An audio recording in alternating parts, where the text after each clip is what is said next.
I can't get him in the middle.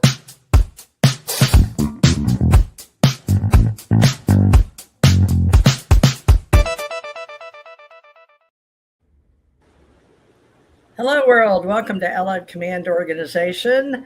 We are three people that are speakers, and we're also authors and historians. And we have Hans Dietrich on tonight, a good friend of ours that has traveled the world, and Janet Lessin from Hawaii. And Hans is from Oregon, but he travels down to Las Vegas to do the alien event. Hans and Janet Lessin have all been in the alien event with me in the 2000, I want to say four, but it was 2024. Yeah. And this is 2026 now. But we're going to take you all over the place because this is I think it's an Allied Command Organization, which I've introduced in my AI group on TV. Now, Hans is a very well-respected traveler. I love the picture. I'm going to show you real quick. Let me see if I can do it real quick. Oops. No, he didn't do that. I was trying to show that. Well, yeah, we got that. That's great. All that artwork on my wall, and those were a gift to me, even though I'm in the picture. But it says alien event, and then it has... what's the other one, Hans? The blue one. I have to look. They're all the same. One's for a smaller advert that we did. Yeah, alien event. Yeah, and then those were about 100 a piece on like an artist canvas, and there's wood behind it, So it's very nice rendition. So we're going to use those like NFTs in the future, like changing tokens in the new world of creation. So Janet has been a co-producer with me for years. But we were 2012. 2012, yeah. So it's been, well, that's a lot of years. I'm embarrassed. No, we can't do math. We're over 70. Forget that. We travel all over. 12 years. Yeah. So Hans, it's like 25. I don't know. Were you born before then? Yeah, we're gonna.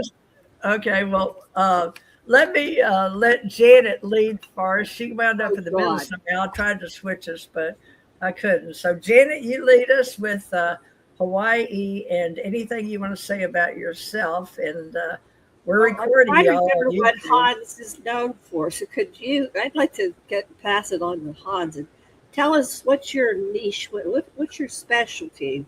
Oh, he has many. Elevator pitch. He's a polymath. We'd like to hear your many hats that you wear. To the audience, I'm Hans Dietrich. I'm an award-winning graphic and presentation designer. I've been working as a graphic designer for the last, 25 plus years. I'm also an esoteric researcher, and so I research into ancient sites and civilizations.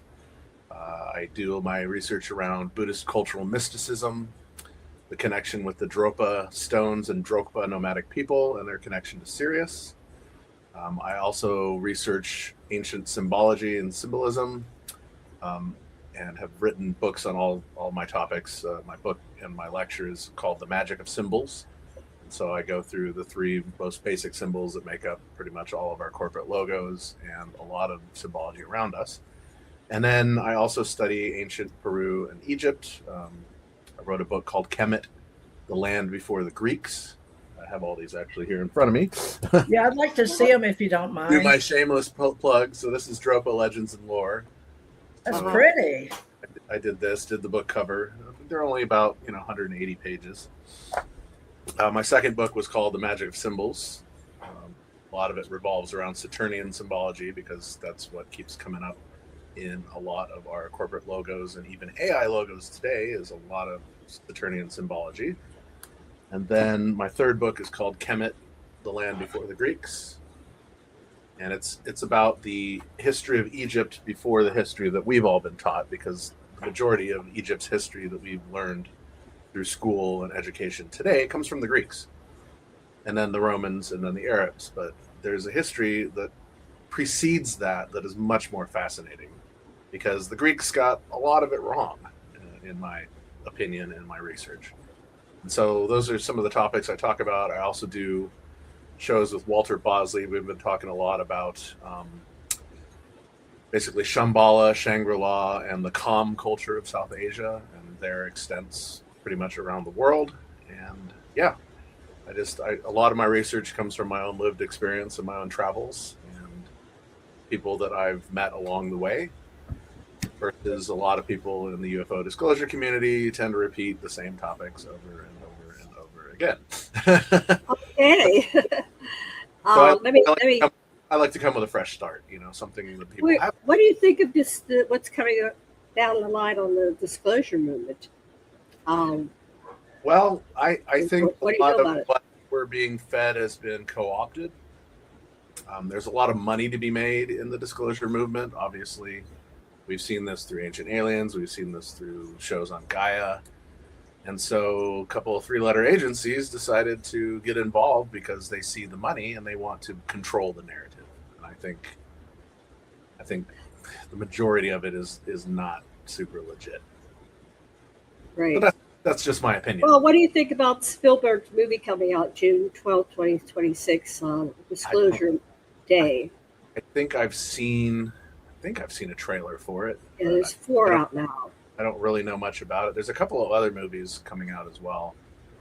But Spielberg's, come out publicly and said, I think that they walk amongst us. They look like us, in some similarities.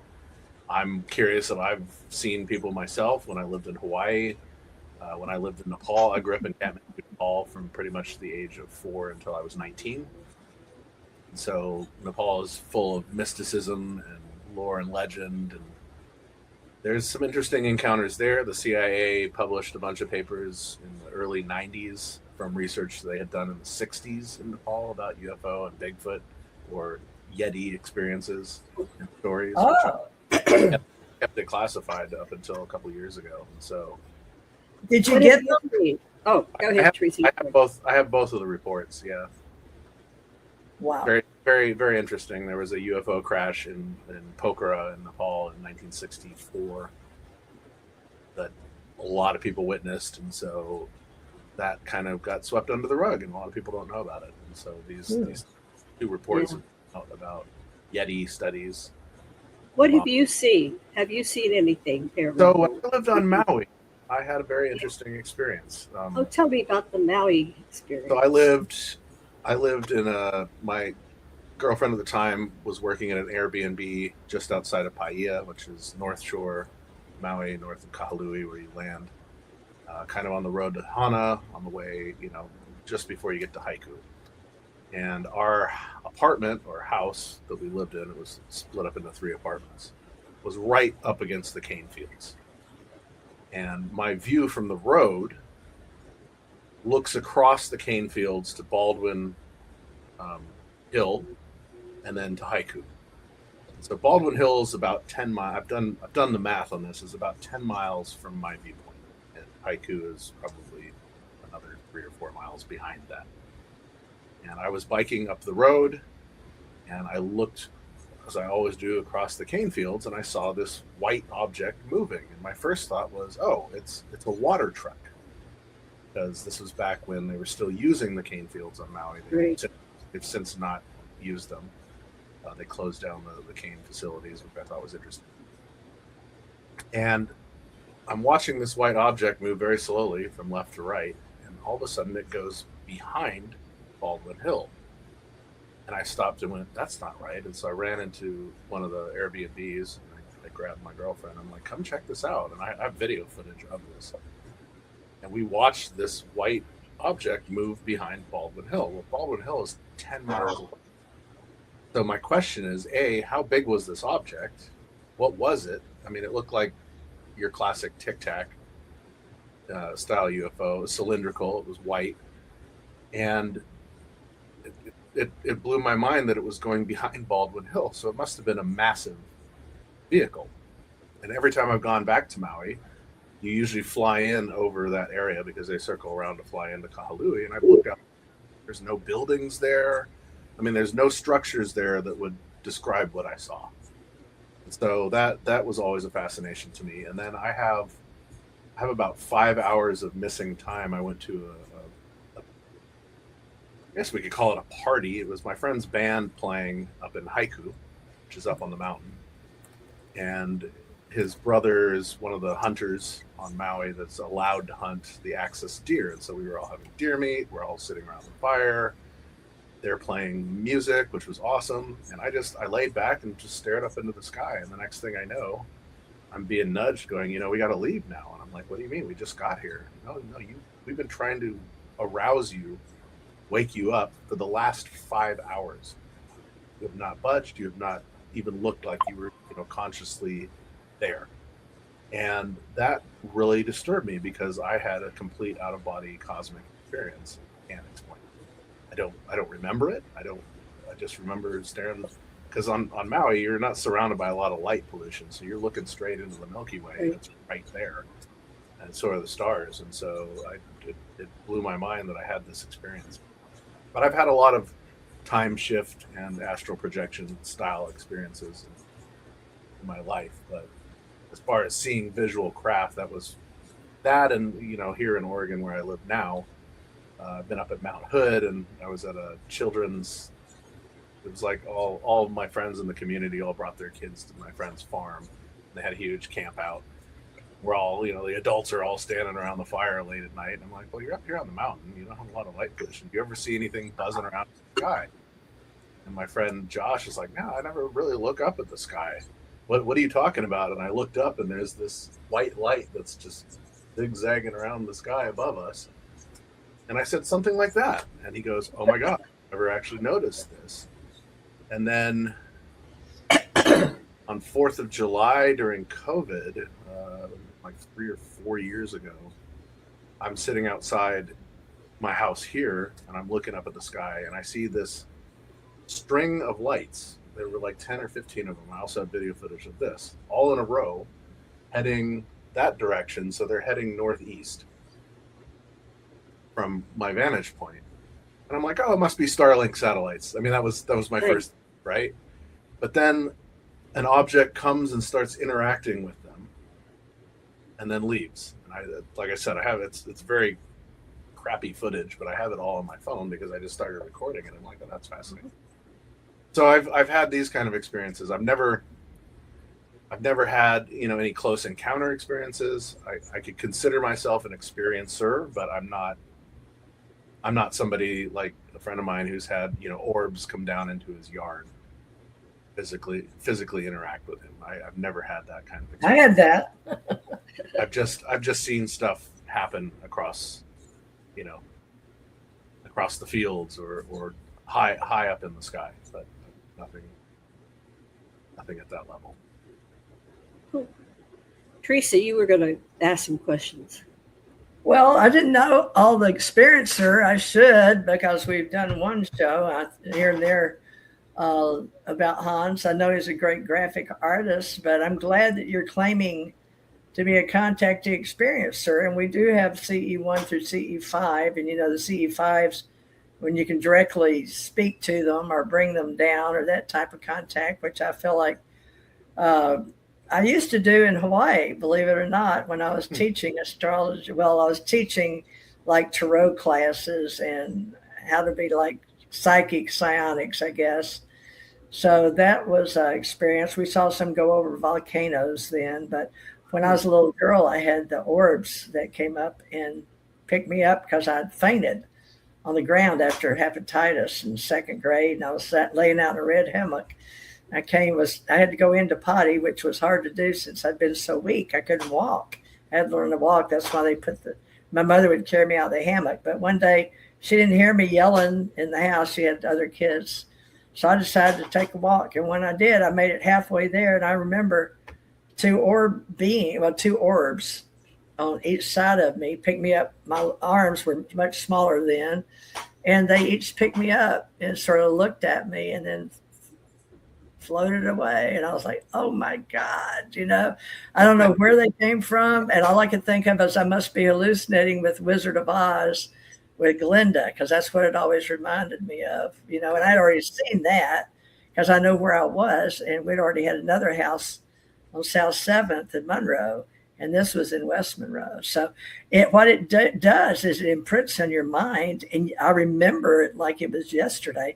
And I have plenty of times I've seen them after that. and they record like an imprint, a photograph in your mind or a visual. So I guess all three of us are like that. So Hans, we like to talk ET talk here and to get it on record, but anything that you want to bring up, Janet is an experiencer as well, and we're 15 minutes into it, but Janet, do you have it? I'll address the orbs. So I had a Cynthia who lived here for a while. She called herself Sophia, and I'm fighting some kind of cold. And anyway, she would go. She rented the apartment. I have a little apartment down below, and she would go out on her deck and just take pictures. And then she had them on her computer, and she'd come up. She goes, "Let me show you what I have here." And the whole sky outside of my facing town is just orbs everywhere. Every night she'd have all these orbs. And then she'd pick them and she'd blow them up. And she goes, "Look at this." And when she blew some of them up, there were little beings inside these orbs. And it's like, what? And so it was amazing what she was getting. She claimed that she worked for DARPA. And she was doing some kind of government research. And I wonder, why did she end up here on my property? But I think that well, Hawaii is a very magical place. Very magical, yeah. And she said that they're having Star Wars stuff every night about Maui. Well, yeah, because all under Haleakala there's the observatory up there, but when Ronald Reagan launched Star Wars or STI, right? Star Wars. Right. That's all. I've had people claim they were in there, and they said, it goes 13, 14, 15 floors down. Or more. I had a friend yeah. that was an engineer, and they took him up there. And it's interesting because when you walk around Haleakala, there are signs on the trail that say if you stray from the trail, lethal force can be ensued. So they'll shoot you for straying off the trail. And so they took my friend up there. He was an electrical engineer, and they needed something fixed. He was the only person on the island that was certified to do it. And he said they literally put me inside of a cardboard box, took me down several layers in the elevator. He was how far down they went. Had him on a gurney, and they pushed him to where he needed to go. Opened up the front of the box. He fixed the electrical equipment, closed the front of the box, put him back in the elevator, shipped him to the surface, and drove him off. And he's like, I have no idea what is in that facilities because they wouldn't allow me to see it. Wow. Yeah, I had a friend. He was a little bit eccentric. You know how Maui has these eccentric people? Oh. No. Me like Willie Nelson and Davino? Yeah, all those people. It was, it's a shame because I've been here since '97, and a lot of those people are gone, and they all needed to be captured on film because they were. Maui attracts these characters. So, yeah, this guy called himself Vajra, which means penis. And anyway, that was his nickname. At least one of the whatever. And he said that he would go up there and they would let him in. They let him fix things, but he didn't have anything. But I think they didn't care because he was nuts, right? It's like, well, he's crazy. Yeah, Nobody would ever believe him. Yeah, exactly. Yeah, so he said, "Oh yeah, I've been up there a lot of times." And then one time I did a remote viewing thing, and I've tried. We've experimented back in when you were in Hawaii, right? Yeah, we belong with this group, so it's like I play with it, sure. And we saw all these soldiers in there, military and stuff like that. And it's like, well, am I really seeing this? But we were both kind of hitting on the same thing. We did like a line and say, "What do you see?" And you see this, and what do you see? And then one time I had this guy come to my house, and there's a little backstory. But anyway, he came because we ran the school Tantras. We had all these people, and they'd come under the guise that we want to come to your school. But when we were interviewing him before, we don't just take people, we do a pre-screening. Sure. And we were interviewing him, he says, and my seat is the futon. We were sitting on futon, and out the window you could see Haleakala in Science City. He goes, I go, "What do you do?" He goes, "Well, I work up there." I go, "What?" "Yeah, I work up there. I program the supercomputer. I come in, 2 or 3 times a year, and I go up there and make sure everything's running right." And so I don't know. It's just like a correlation, right? Here's this person saying that, and that person saying that, and that person saying that. Well, Hawaii is very fascinating to me because we have multiple military bases. I always tell people this. It's not really a state. It's a military protectorate that has, state qualities on legal paper, but it's actually still a military protectorate. How do we know this? Well, the cops drive around everywhere with a blue light on top of their car, so you always know where the cops are. Well, that's military police. That's not cops. And so I've always found that interesting. Maui is like one of the few islands that you don't see military on because a lot of them are under Haleakala. But, the Big Island, they do a lot of, Army training on the Big Island. They also dummy bomb the Big Island from Guam. So they'll fly 3 stealth fighters like every first Thursday of every month. They'll drop these duds on a target in the what is it, PTL land or whatever, and it didn't become known until a bunch of tourists saw one that washed up on the shore, and it had all the symbols on it as if it was a radiological device, and they freaked out, and the governor had to come out and talk about it. Kauai is all naval nuclear submarines on the southern tip of the island. Oahu and the Navy as well, but Maui just doesn't feel like it has that presence. And it's interesting because of all the caving systems, the old volcanic, tunneling. All of the islands are connected through tunnel systems. And it's interesting because a lot of people think, oh, Hawaii is only 6 or 7 islands. No, there's like 120 islands in the Hawaiian Islands. I mean, it goes all the way past Johnson Atoll toward Okinawa. That's all Hawaii. And that's where I was. All Hawaii, yeah. I was there for a year and a couple of months. Really? I followed the boy from there. I saw all kinds of. It's for sale. Are they really going to sell it? It's in the island sale book for a couple $1 million. Yeah, it's completely. There's a hotel there. There's a golf course there. There's a private there. No, there's no hotel. Johnston, ain't how I've been there. It's only a half mile by 3 miles. It's got a runway that takes up most of it. Yeah, I've been there for 20 years, so Janet. Huh? There's a hotel there and an old abandoned golf course. I have a site in one lot. I'll ask my people. Look at it. They have been a different. I'm pretty sure it was Johnson. It's quite a different item because it's pretty. Because under there is a big ET military base, and I've been under there. Sure, yeah. Yeah. And I thought, well, maybe I'm nuts. And then I talked to Billy Hayes, who, right before he died, he contacted us. He wanted to come on our show. And he said, oh, yeah, it's down by the shark chute. They have an entry there. And I went out on the other end by the golf course. But the golf course is like... It's tiny. It's not 3 or 4 holes, right? Yeah. Not very and big. The largest place, they had a barracks, which might be able to have a small hotel. But I don't think they're going to have people go there because there's just all this... It's just terrestrials, but they had it's a what do you call it? A wildlife preserve right now. Right now, yeah, correct. Yeah. So anyway, when I lived in Nepal, I met this guy who was selling property in Fiji, and so I was really fascinated. It was, God, I want to say 25 acres. It went from the road, and it was like the skinny property that went down to a beachfront. Right. But you couldn't build anything on it except on the beachfront because it was all protected forest. Right. And there's a huge lumber logging issue in Fiji. And so I started talking with this guy, and he's like, oh, you should look into, there's a catalog out there for all the islands around the world that are for sale.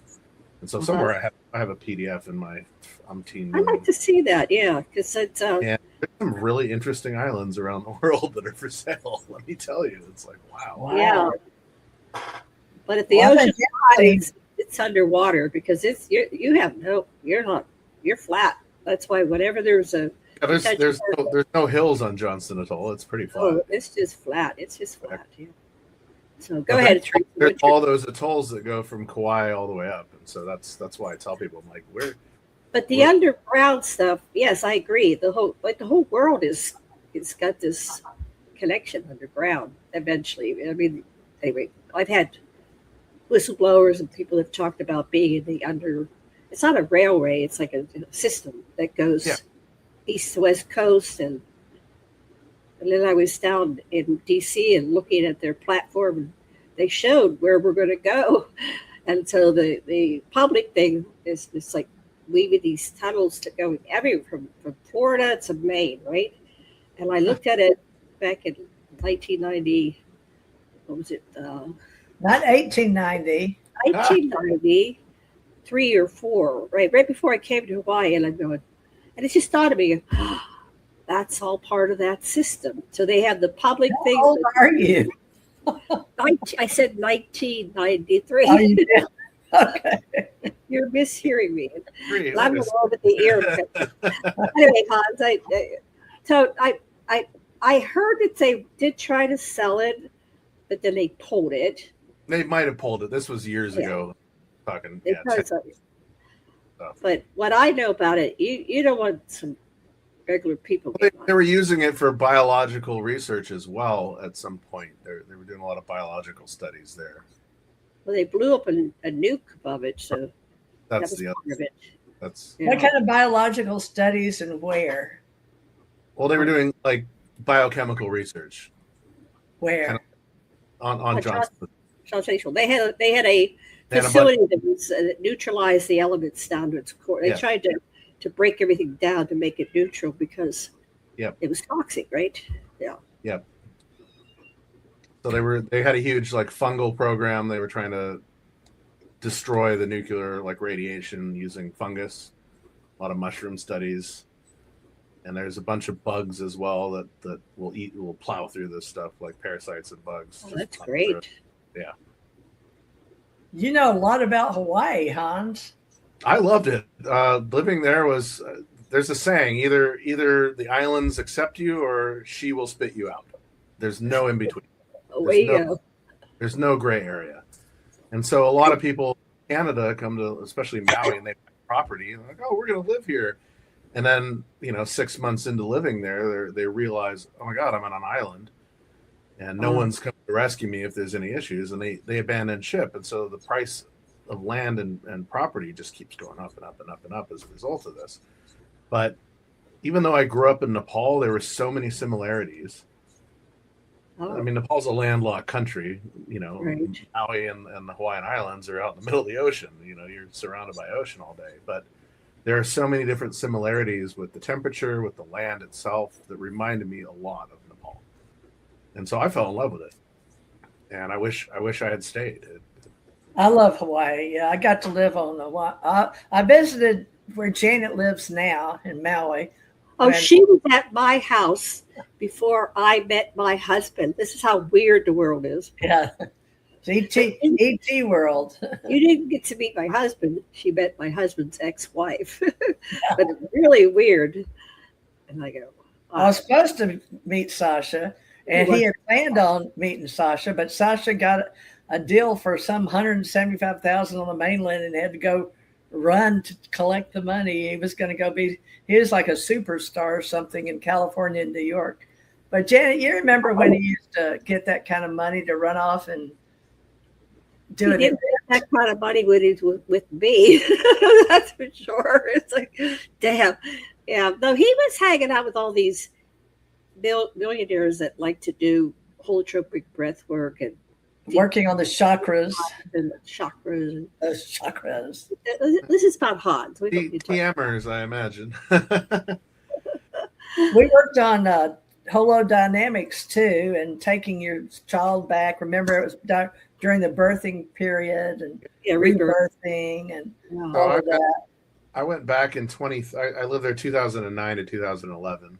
Oh, We left because of Fukushima and all that. I mean, oh yeah, I remember that. Everyone Yeah. freaked out because they didn't do the protocol correctly. They were supposed to leave all the cell and landlines open. They shut everything off 2 hours before the tidal waves hit. The tsunami, whatever the tidal waves hit. Yeah. And then we were lied to. Oh, they didn't hit that bad. Well, we were all told to go above 50 feet. So, all my friends and we had to go up toward Makawao, which is like way up above. the coastal line. And in Lahaina, at the Marriott and the Westin, they had flood damage from the tsunami on the second and third stories of the building. Well, Oh, goodness. in Lahaina, those buildings are already 100, 200 feet above water. So if you're having flood damage on the second and third floor, that means those waves were a lot larger than we were told. And it was kind of freaky. And you do realize at that point, I'm on an island and no one's coming to get me, you know. And so I came back to the mainland. But I went back in 2013, and then I went back in 2017. And in 2013, I was invited to the Residence Project when Nassim Haramein had his facilities there. He originally had really? Tell us about Nassim and what you did there. So I went for his lecture, but he showed up for about 5 minutes of it. It's mostly Jamie Janover who, you know, talks about all the stuff that he talks about. And I was sitting in the front row going, oh, this is Graham Hancock's work. Oh, this is Klaus Dahmann's work. Oh, you know, and you see Jamie looking at me going, shut up, Hans, you know. And so the original. And was hanging out, and I was hanging out with one of Jamie's good friends he grew up with in the Hamptons. And this guy didn't know anybody or anything on the island, and I have two really good friends that live on Kauai. The husband builds all the stage sets for Motley Crue. They Might Be Giants, Jack Johnson, Red Hot Chili Peppers, and a bunch of other bands. Lenny Kravitz. He builds all their stage sets, and so he lives in Princeville, which is the north shore of Kauai. And so my friend comes and picks me up with Jamie Janover's friend, and we drive around for a day because we had a couple days there. And I was like, I'd really like to go up to the Residence Project, hang out with Nassim, see his, you know, technologies that he's inventing. And I wanted to get a job. I wanted to be their art director.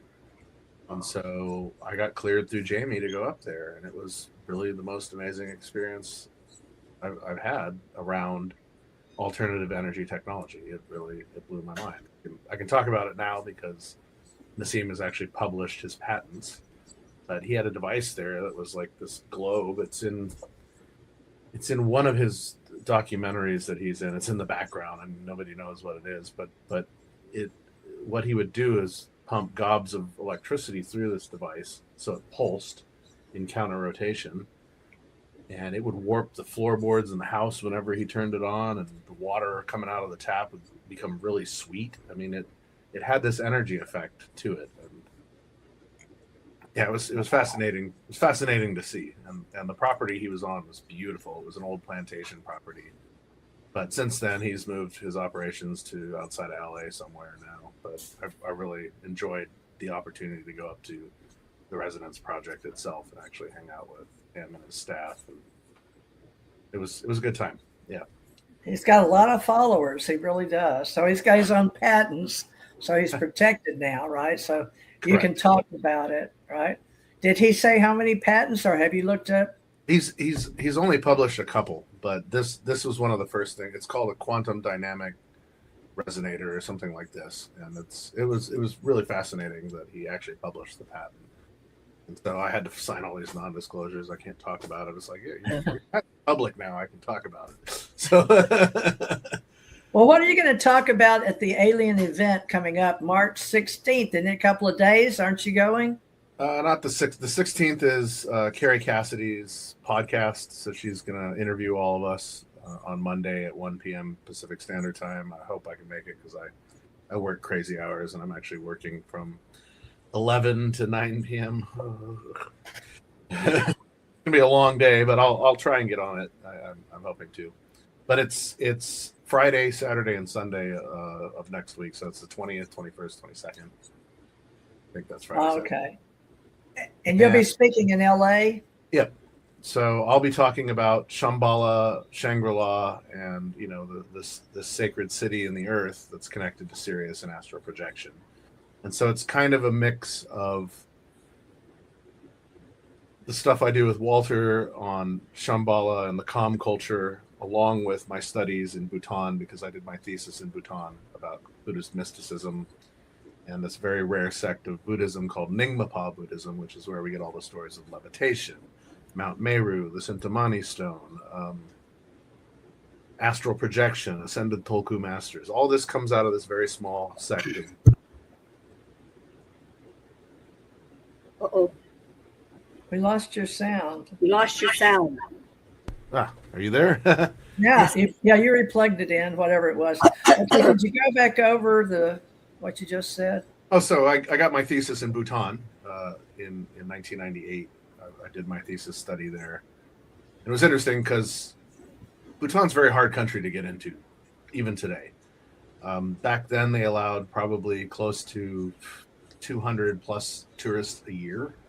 Ooh. It cost $300 to $600 a day for your visa. They allowed you 10 days in the country, and it was very tight schedule. You're allowed to go from Paro to Thimphu and Thimphu to Bumtang, and that was it, and see the monasteries in between. And your visa did not include room, board, or transportation or gifts that you buy. It was just your physical What's the visa. 300 to 600 for? Just to get in? Well, they don't want a lot of tourists there, and so you have to be The way to invited. keep them out. You apply for a visa, and then they review you, and then they invite you. Well, I got a 2-month extended access, all access visa to Bhutan because my dad worked there. Oh. So I could do the studies. I was studying ancient art and architecture of Bhutan and Buddhist mysticism, which kind of came out of my studies there of that. And so I spent 2 months going around to some of the most remote monasteries in Bhutan that Westerners will never see. Some of these monasteries have the oldest art or Buddhist art that remains in the world because a lot of it was destroyed when China invaded Tibet in 1950. The remainder of it is in Bhutan. And so I went there to study that, and I opened doors. Period.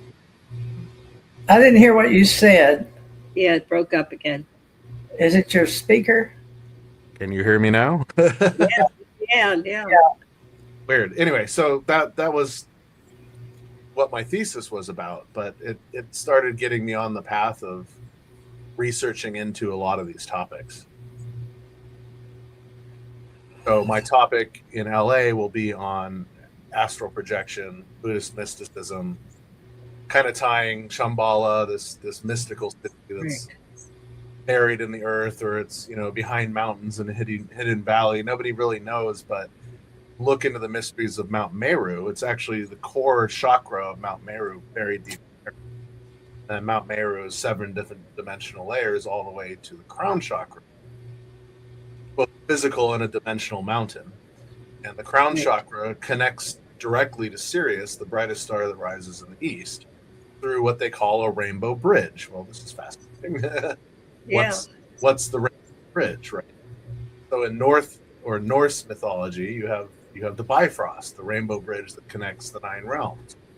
In Buddhist philosophy, you have this magical rainbow bridge that connects Earth to Sirius. A lot of the astral projection that you read about in ancient script are these. You're warbling again. I'm not sure what's going on with your mic. Yeah. Was it my Have mic? Or something's going on. As it goes into your computer, That's interesting. warbles. I'm hearing feedback on your end, which is interesting. So Do you have everything cached or cleared on your yeah, computer? no, everything's clear. Excellent. Interesting. It's just maybe something you're working on. You work on computers all day, don't you? Oh yeah. So Yeah. I'm not Is sure. that What, the same? More about the astral projection. Do you astrally project, or are you? I do in dream state, and I also I call it a bleed over effect, where I have like lucid dreaming while I'm physically present. Yeah, Like, hypnagogic. I'll start walking down the streets of Nepal, in Kathmandu. Yeah. It's as vivid in my mind as us having a conversation right now. Right. And so Well, you're one of us then, because we never know where we're going to be. Philip K. Dick called this orthogonal time. Uh-huh. So Okay. instead of parallel time, orthogonal time is a different timeline, but it bleeds into the current timeline. And so I use spiraling up. that's something that definitely comes up a lot. I did a podcast with Melissa Morrison recently, and we talked about dream state and orthogonal time as well. Melissa who? Morton, Morton. Oh, I love her. yeah, Yeah. Does she have her own show now? Because yeah, I invited her on this one. she does a lot of podcasts. We'll get her onto your show for sure. Okay. Yeah. Yeah, I invited her on, and I kept getting her with her, and she'd give me a number, and it wouldn't work. And we'd say, "What about Saturday?" But I've been trying to get her for months too, Hans. So Okay, you'll have to talk to her for me. I definitely will. Well, she'll be in LA as well. Are you guys coming to LA this time? Or I'm not. Now, Jan and I are getting older in the 70s, and it's right now I'm going through physical therapy for my, I'm having trouble walking. yeah, It's we're like having trouble. You hit 70. I'm 72. Teresa's 74. It's like, why can't we stand up? Like, go to We all the sit down all day. Well, that part of it is a computer body, but it's like, well, I can't be luggage and going in and out of the airport when I can't even walk. So I won't find in my dreams. Huh? Well, It's weird. I want disclosure, so they give us the reverse aging. We've been doing this so long, and we want answers to why we're all here and why we have all these levels of experiences, out of body and near-death experiences and contactee experiences and growing ourselves. my experience with astral projection and lucid dreaming is, are we the dream or the dreamer, right? I mean, this is the only question. Because my dreams and my memory of my dreams are almost the same as my memories of the waking life. Yeah. So it's hard to tell the difference between the two because you remember the same stuff. And physically our eyes can only see at 200 dpi, and we see 500 million images flash across our eyes daily, but our mind can only track about 50,000 of them. Right. And so the question is, are dreams the bits and pieces that our mind doesn't pick up and is still processing? So this gets into the realm of astral projection. I've always, since I was a young kid, I've always had these very intense dreams, especially from my grandfather's house here in Vancouver, Washington, where I would project myself from his house to other locations in my dream, and very, very realistic, like very, very vivid and realistic. I used to go to underground cities at least several times a week, and I had a specific course. I would go out my crown, walk down the hall from my bedroom, walk down the stairs through the dining room down to the basement, and across from the big heater was an entryway to Shambhala, the halls of Amenti. I would just keep going down. I'd have all this stuff going on all night. I remember coming and going, but I wasn't allowed to bring it back. It's like, I don't know why. Except here in your mind. It's here, and if maybe hypnosis, I don't know. But it's like I do know it's there, but I can't bring it back to here. But I think it was something, like Shambhala, like an inner Earth city. I get the impression it was not just a bunch of caves. It was like there was a real civilization there. But it's like, okay, thanks. I did a job there, maybe. I worked there, but I did something there. It was important. And it's like, oh, you got to go back because you got to get back into your body before you wake up and go to school. Well, this is kind of, astral projection is a segue into a bit of what I talk about. And it's interesting because you look through ancient Buddhist like poetry, especially the Lotus Sutra, which was discovered around 100 BC, but most likely is much older. But it's all this advanced Buddhist poetry. And one of the chapters in the Lotus Sutra is about a being named Gadgad Savara. And one day, Manjusri, who is a disciple of Sakyamuni, the great Buddha, we're all told in the West that Sakyamuni is Siddhartha, and Siddhartha was the first Buddha, but in reality, he was probably the 100th reincarnate of the great Buddha who lives in Shambhala. And one day, Manjusri is meditating, and in his meditation, he is visited by this being who calls himself Gadgad Savara. And they communicate, and he thinks, "Oh, I'm just hallucinating this. This is me, deep in my meditation, and I'm hallucinating this being." But Gadgad Savara says, "No, I'm not a hallucination, and I'll prove it to you." Because what just happened? I was trying to get you in the center. You were falling off. No worries. He says, "I'm not a hallucination. I'll prove it. I'll leave you 7 jeweled lotus flowers when you come out of your meditation." And so Manjusri comes out of his meditation. He's sitting on a hillside, and sitting in front of him are these 7 jeweled lotus flowers, which represent the chakra points. And so he goes running to Sakyamuni, and he's like, please tell me, who is Gadgad Savara, and how does he have the ability to reach me in the astral meditation, my astral meditation?" And Sakyamuni says, "Well, Gadgad Savara is a sage, a bodhisattva, from the brightest star that rises in the east, which is Sirius. And he has mastered the physical, spiritual technology of astral projection. And therefore, he is able to visit you on the astral plane." And Manjusri says, "Well, how can I reach that level where I can visit him in the astral plane?" And Sakyamuni says, "Well, you're uninitiated. So a more profound monk who is initiated will have to take you into a deep state of transcendental meditation so that you can then meet again with Gadgad Savara." So they do this, and he meets him again, and they converse, and he challenges him, "Do you have the ability to come to Earth in your physical form?" And Gadgad Savara thinks about it, and he's like, "Yes." And so then it's said that he and his disciples climb on his flying palace, a tower of 7 layers. So here's another reference to Mount Meru and spiritual meditational technology and the chakra points. And in the blink of an eye, and accompanied by the sounds of hundreds of thousands of musical instruments being played without players, he traverses time and space and arrives in our atmosphere. He comes down in his flying palace. He and his disciples disembark, get off the palace, and come and meet with Manjusri and Sakyamuni. He's described as being short in stature, which is how they describe the Dropa or the Drokpa people, the nomadic people of South Asia that came out of far eastern Com Tibet in the 1950s as nomads. He has blue within blue eyes. Well, where else do we get this reference? From Dune, Frank Herbert's Dune, blue within blue eyes. He has golden glowing skin.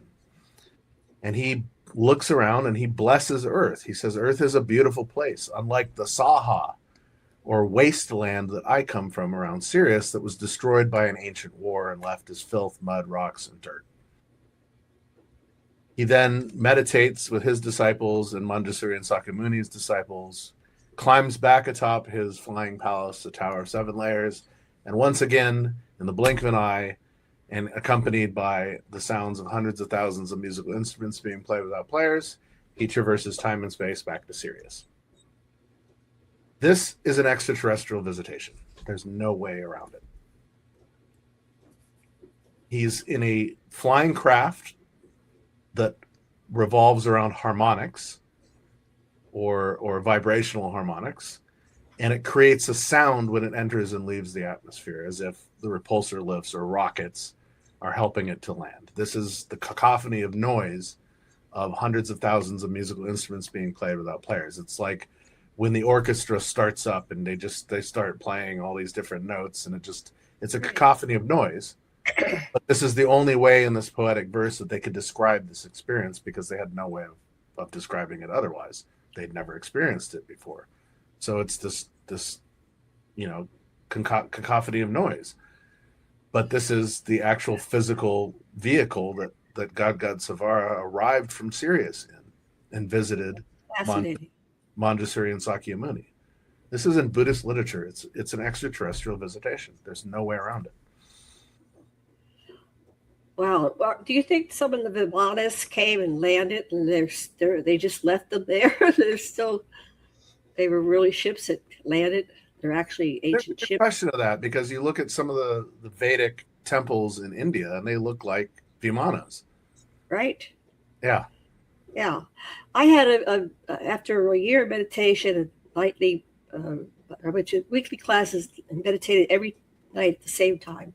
I had this download of 4 incarnations. In the last one, I was on board a castle ship coming to look for a place to land in the UK or Wales or something, and my alarm went off. So I said, I interpreted, your mind fills in the blank. Maybe that's where they were going to land Camelot, because it's like the once and future king. It's like, we can't find Camelot. And then it's like, damn, I woke up. I wanted to see how that ended. But I told people, no. That once there was a Camelot. I said, and may it not be forgot. But once Right. Camelot. And so I try to say, well, there are ships that look like, and then I had another vision where I was astral and I'm going in space, and there's a big, beautiful palace in space, and I'm going down a long pathway and I'm heading to go into it. And I never get into it. And it's like, well, what's going on there? But you're saying it was a castle. It was a beautiful ship that's palace. It was seven. Palace, yeah. It was like 7 layers. Yeah, that's the first I've heard anybody verify that. Thank you. I thought it was. This is how it's described in the Lotus Sutra. Yeah. Wow. Bizarre passage that you would read because, looking through the eyes of today, you have to look at it as this is an extraterrestrial visitation. There's no way around it.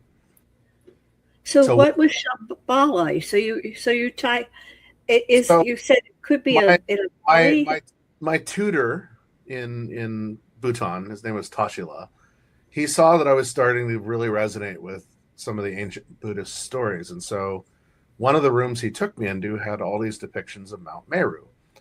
Well, Mount Meru is an actual physical mountain. It's kind of on the border of the Gobi Desert, northwestern Tibet, and Ladakh. It's like right there. But it's also considered a dimensional mountain. And so it stems from the root of it deep in the earth, which is where the city of Shambhala is, or Agartha, or Shangri-La, whatever we want to call it. And it goes through different dimensions that are occupied by different dimensional beings, all the way to the earthly plane, and then in Vedic philosophy, the 4 lokas above that. So there's these 7 layers to it. And so the summit is the crown chakra. If you're looking at the chakra points, that's the summit, and it connects by this rainbow bridge energy to Sirius. So there's always been this connection with Sirius and Shambhala. Right. Shambhala is the root. But Shambhala, you enter it through a bunch of caves. Helena Blavatsky went to Tibet trying to find it. So did Nicholas Roerich. So did Alice Bailey, who was Helena Blavatsky's understudy. And she would channel Jwal Khul, which was Helena's guide, basically. But then there's this other character named Alexandra David Neal. And she was a French philosopher and theosophist, basically. She lived to be 101 years old, which is unheard of. She lived from 1868 to 1969. That's unheard of. And she went into Afghanistan with her guide Yongden from Tibet. They trekked all through the Himalayas to the Karakoram to the Zhejiang Mountains, all through that region. And she ended up in the valley of Balkh. And Balkh is near where the Bayam Buddhist statues were that the Taliban sadly destroyed. And she believed that there was a cave entrance to the sacred city of Shambhala in Balkh, in Afghanistan. And this is one of the most remote regions of the Hindu Kush, right there. I mean, it's so hard to get up in there. And so how do you verify this? Well, it's interesting because what is in the sacred city? Well, you have the Great White Brotherhood, or the Brotherhood of Light, as I call them, and the Great Buddha, the King of the World. who's this giant Buddha figure who resides in there and keeps the remaining shards of the Sintamani stone in his possession so that the greedy folks of the world who've been seeking this for years and years and years can't find it, because it's a meteorite that came from Sirius, but it grants its possessor longevity of life and prosperity. And so it's been sought after by everybody. Find it in Salvator Mundi, the painting of Jesus that Da Vinci did. He's holding this crystal ball, and he calls it the Philosopher's Stone or the Holy Grail, but it's the Sintamani stone. And it's interesting because a lot of people don't realize a lot of the portraits that Leonardo da Vinci did of people were actually self-portraits of himself, including the Mona Lisa. That is him. That's not a woman. He is the Mona Lisa. And we know this because if you've ever been to Leonardo da Vinci Art Museum tour, they did a couple of them a few years ago. There is a study of, it's a hand-drawn study of the Mona Lisa that he did before the Mona Lisa, and it's him drawing himself. Wow. So, like he was the model for Mona Lisa. He's the model for Salvator Mundi. Anyway, when you get into Muslim philosophy, you have Mecca, and in the center of Mecca is the Kaaba building, Kaaba, right? Soul Spirit building. It's a black cube. Well, this is Saturnian symbology right there, the black cube. In the eastern corner of it is a silver yoni, goddess symbology, that faces Sirius rising in the east during the Hajj, because Sirius and Canis Major will rise above the horizon at the end of July, early August. And sitting in the silver yoni is the Kaaba stone, which is a piece of meteorite that fell from Sirius. So this is the Sintamani. This is a shard of the Sintamani stone. And it, you go do your Hajj once in your lifetime as a Muslim, and you walk around the Kaaba building 7 times counterclockwise, which is the way the rings of Saturn go, which is interesting. And eventually you make your way up to touch or kiss the Kaaba stone. And what a lot of people don't realize is the Kaaba building itself, the black cube, was never a Islamic site to begin with. It was commissioned by the Queen of Sheba for Solomon. Oh. Lover. So it was always a goddess temple, always. But it got usurped. And so this Sintamani stone keeps coming around. It's the main stone is protected by the Great White Brotherhood and the Great Buddha in Shambhala. And in China, the ancient mystics placed it underneath the paw of the Fu dogs that guard the Forbidden City, and it's wrapped in the flower of life symbology, and it's known as the luck stone, basically. Uh-huh. But it's underneath the paw of the Fu dogs and guards the Forbidden City. And it's interesting that Fu dogs are incorporated here because Sirius is known as the dog star. Right. Yeah. It rises during the dog days of summer.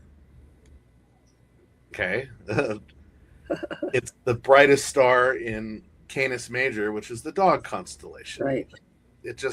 You look at Sirius FM or Sirius, radio. What is their logo? It's a dog with a star for its eye, the dog star. So it always has had this dog representation to it. In ancient China, it was known as Qingao, which is the wolf of the sky that eats the sun during eclipses, but it was Sirius.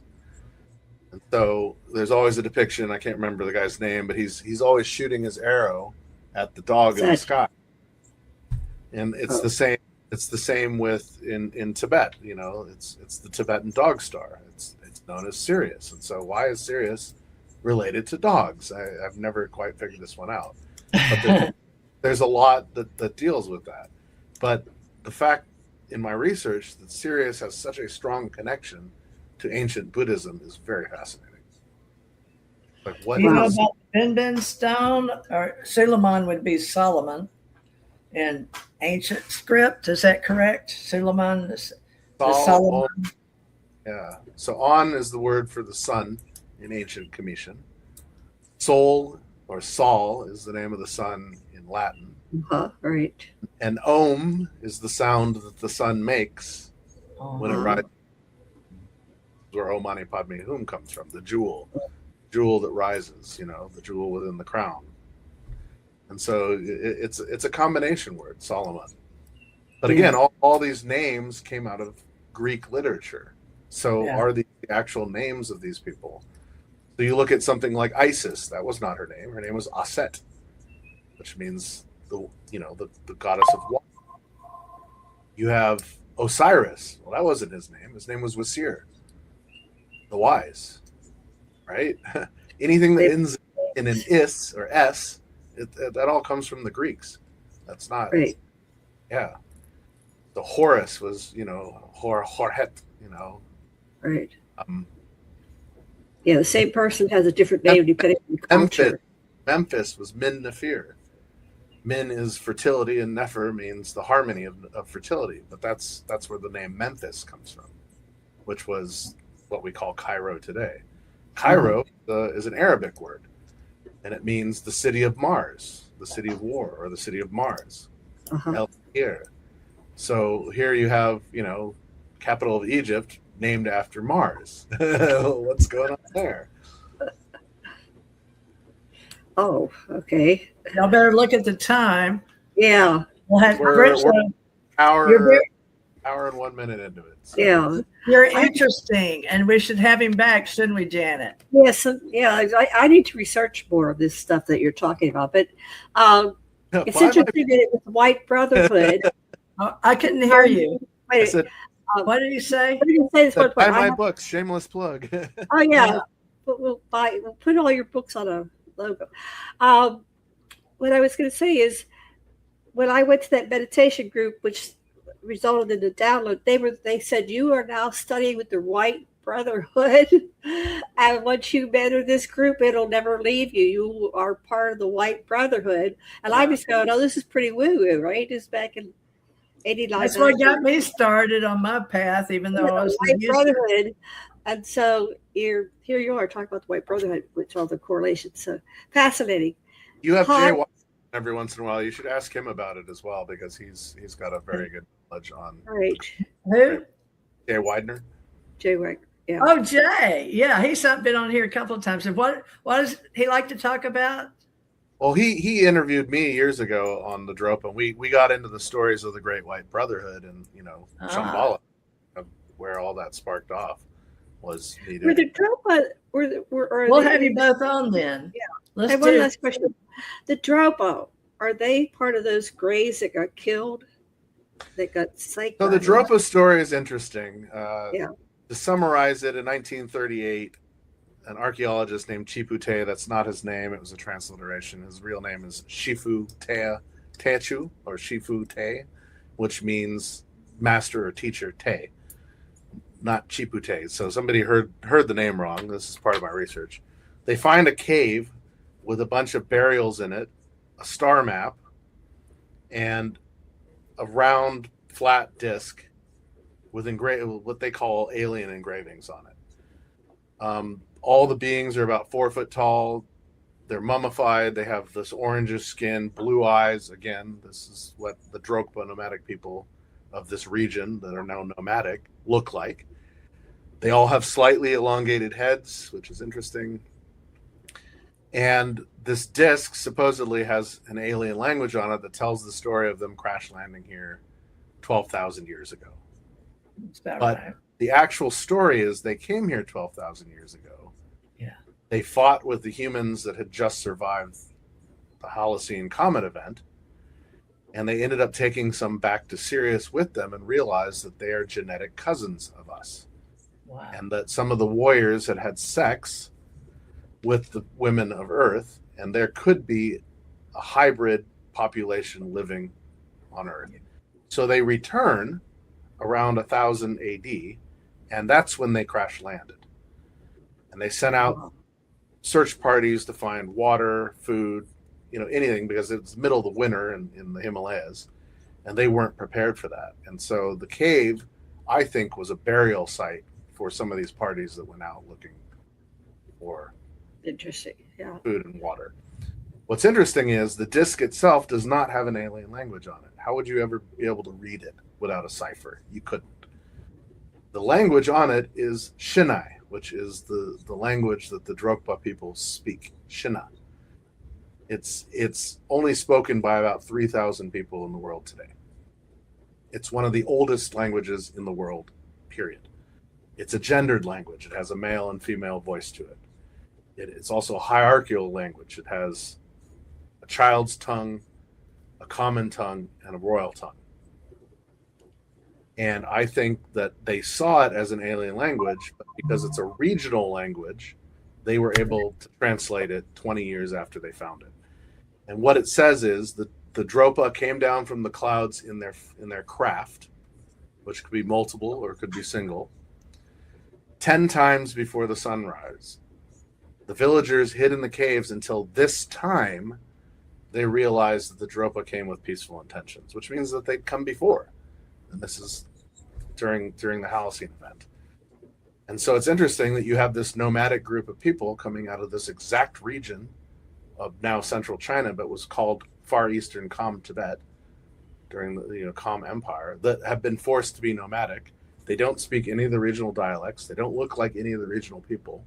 They're all 4 foot tall. They all have blue eyes. They, and this very Everybody done their DNA.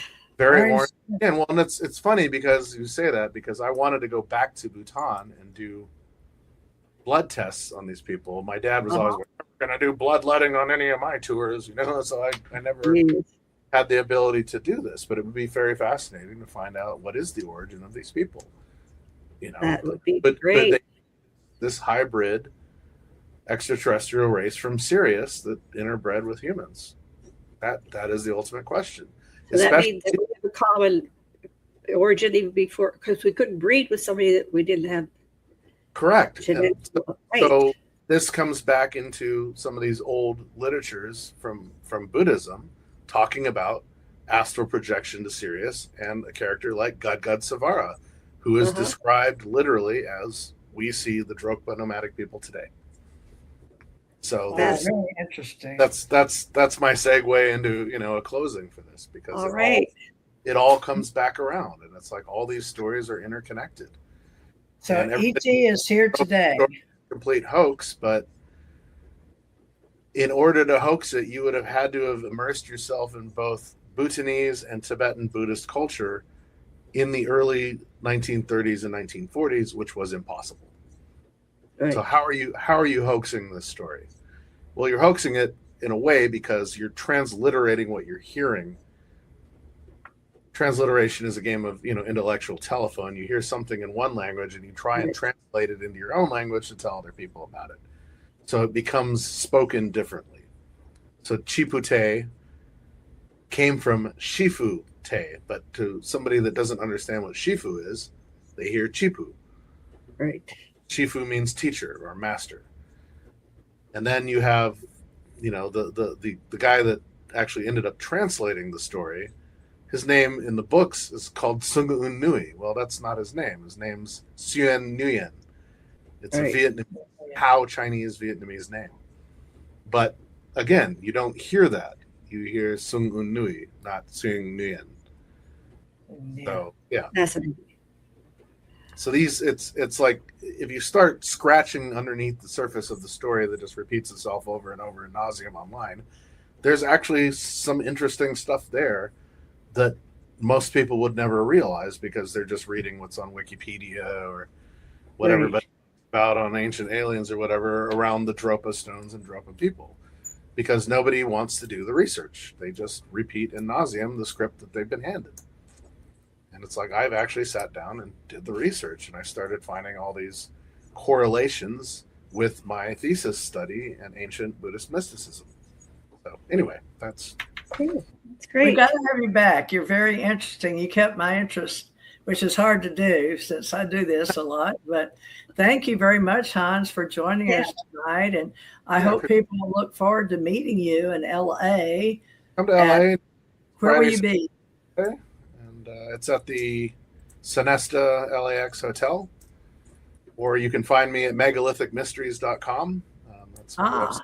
got a lot of my adventures to Peru and Egypt, as well as I'm still need to update it, but I have some of my Nepalese stuff on there, Bhutan trip, and all my books are there as well, and all the events I'm looking at.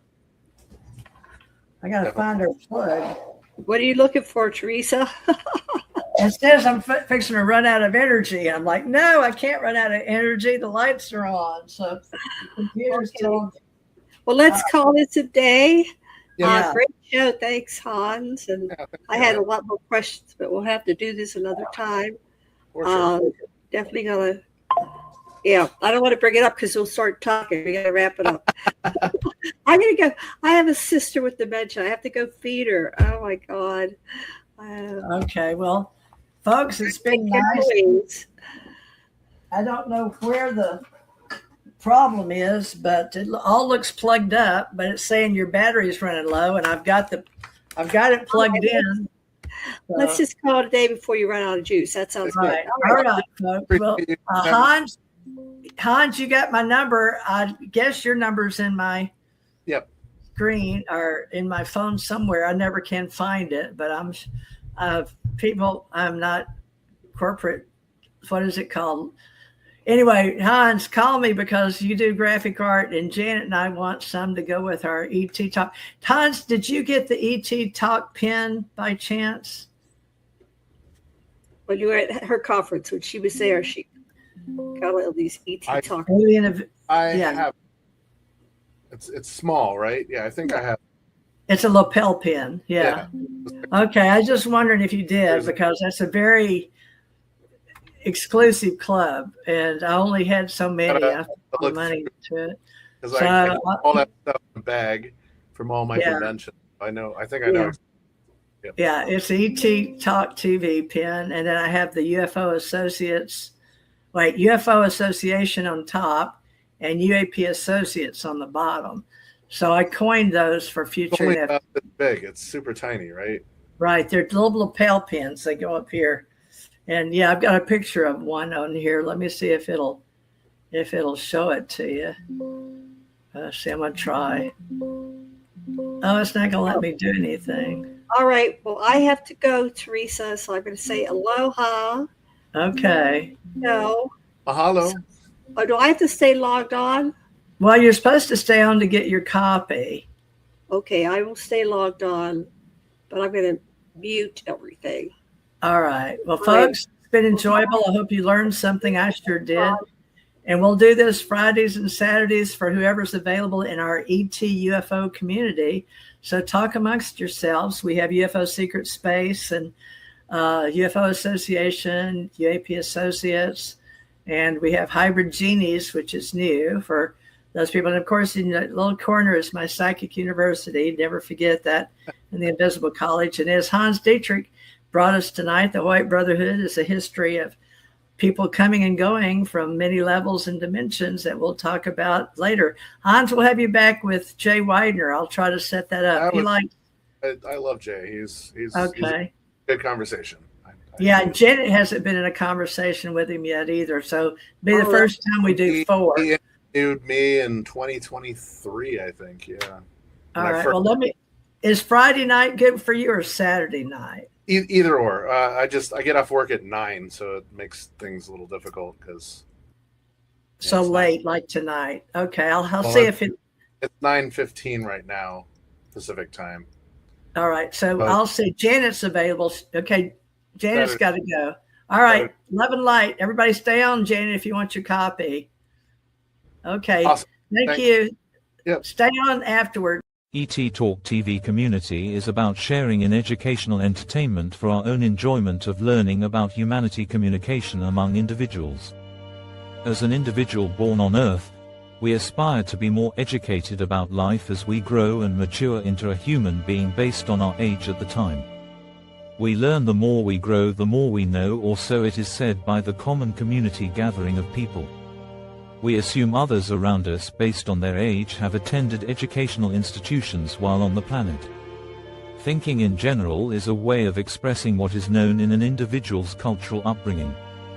We who are born in the United States of America are blessed in affirming our own agency and have freedom of speech. We Americans are lucky to have been born in a country that had been set up with laws to govern our nation.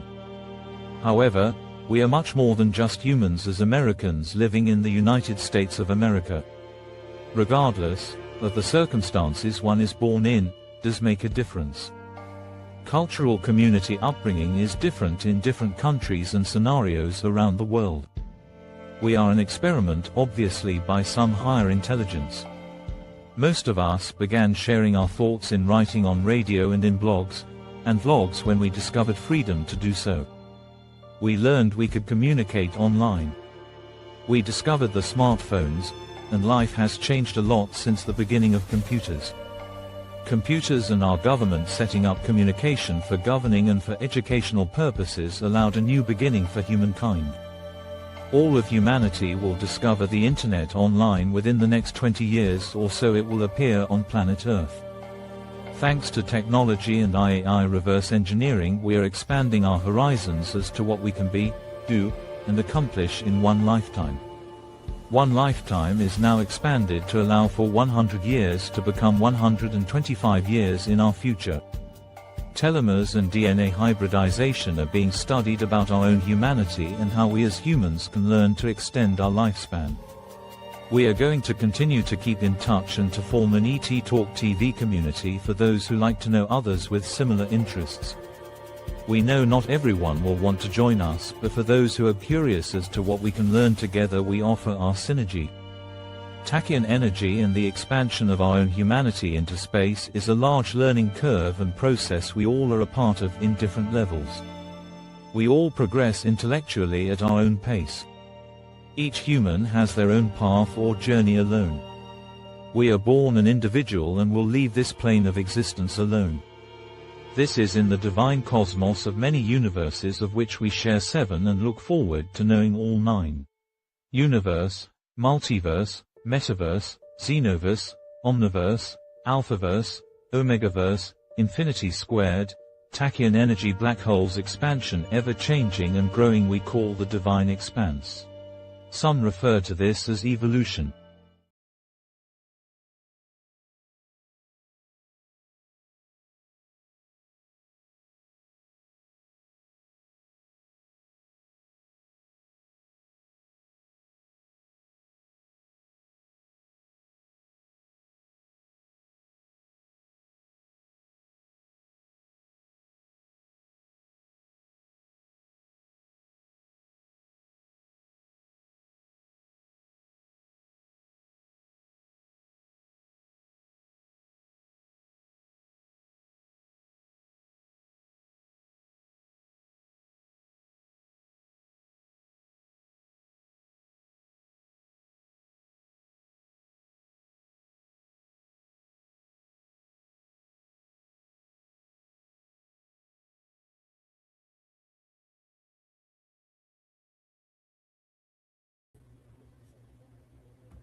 Can't hear you.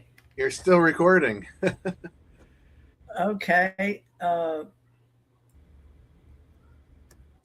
don't know what. I think it's still playing the outgoing. It just ended it. Okay.